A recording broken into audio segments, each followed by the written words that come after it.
This is splines. I'm sorry. I'm so excited about this. I'm sure you could probably tell, but this is super cool.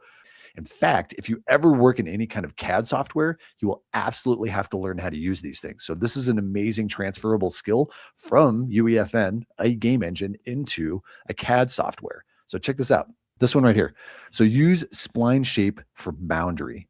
This is amazing. I love this thing. So if we turn this on, what I'm going to do is I'm going to use these 4 little points to define this area. How do we deal with that?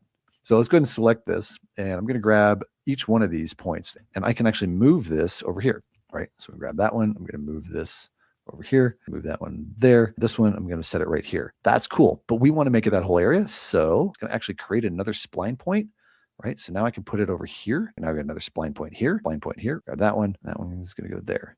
Okay, so now I have a capture area that is literally this shape. So now I don't have a problem of a player standing here and then another player actually standing inside, right? We can totally deal with the gameplay like we want. If you're not amazed by this, this is such a cool little feature. Like, I absolutely love it.